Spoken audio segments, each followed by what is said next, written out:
Hi folks, it's Farmer Tom here, and I've been asked to give my response to the incredibly disappointing decision by our government not to include amendments in the agriculture bill to ensure that our imports are produced to the same standards that we employ here in the UK, and I've probably given my position away by referring to that as a disappointing decision. Our government has for a long time said that our standards will not be undercut. They've said that they are interested in supporting British agriculture and supporting the British rural economy. But that doesn't feel like that's been the case. I'm a farmer, I want to produce food and I want to look after the environment and I want to be able to compete. But I don't think I'll be able to compete with imports that are produced under different standards, that are produced using chemistry that we've banned here in the UK, that are produced using agricultural practices that we've outlawed, rightly so, that are produced using systems and methods that we do not allow in this country. And allowing imports produced to those lower standards does not create a level playing field for our farmers to compete. The amendment to the bill that was introduced by Neil Parish, who's a long-standing MP.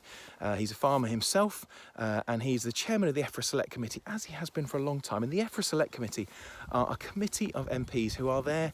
Their role on that Select Committee is to scrutinise DEFRA and to make sure that they are doing a good job. Now, Neil will not have introduced an amendment that's unworkable. He won't have introduced an amendment that's illegal. He will have introduced an amendment, he and his committee will have introduced an amendment that really does the best for British food farming and the countryside.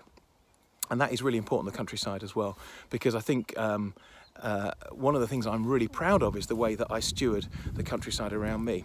And a big part of our legislation dictates how we look after, as farmers, how we look after the environment, how we make sure that those birds singing in the background have got a home and they've got food, that we're really looking after and stewarding the environment as well as possible.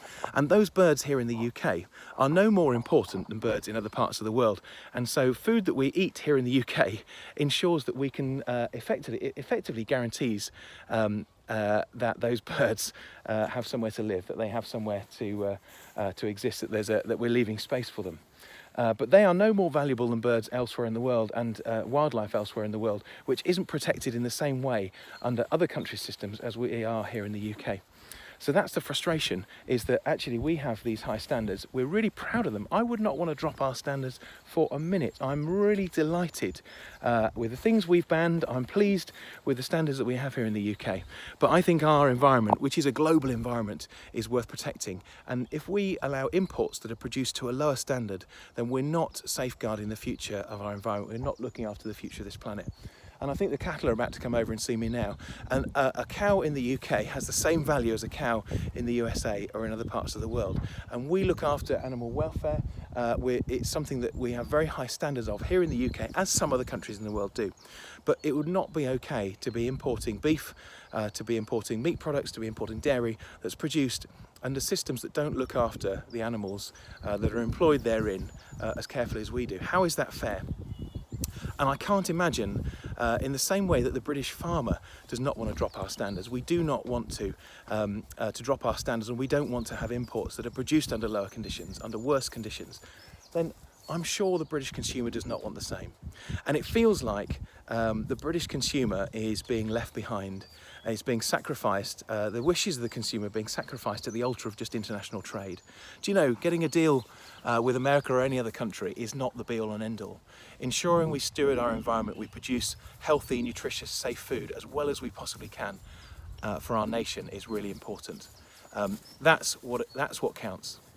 And MPs who are voting down party lines, who are following the self-seeking desires of those who just want a legacy from having done the trade deal with the USA, are not voting for looking after welfare. They're not voting for well-stewarded food products. They're not voting for to look after the environment and to steward the countryside.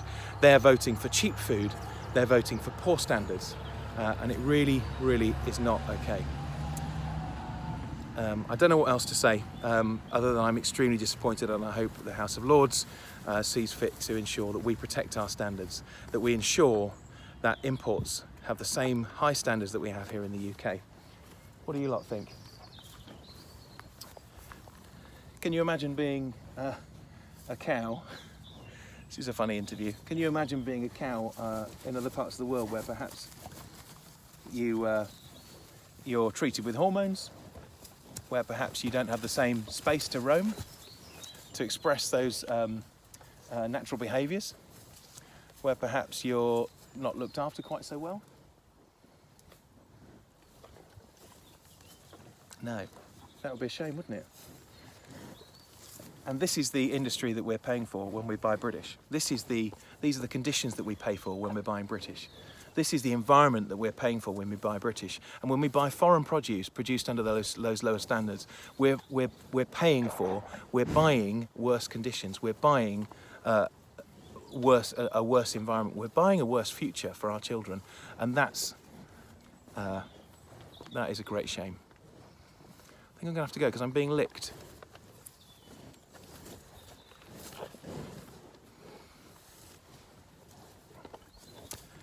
I've written to my MP to express my disappointment. I am a consumer as well as a farmer, and this is not what I want. I do not want a trade deal at all costs. I do not want cheap food produced under poor conditions on our supermarket shelves. No matter how that's labelled, I don't want that. And I don't think many consumers do. Farmer Tom, over and out.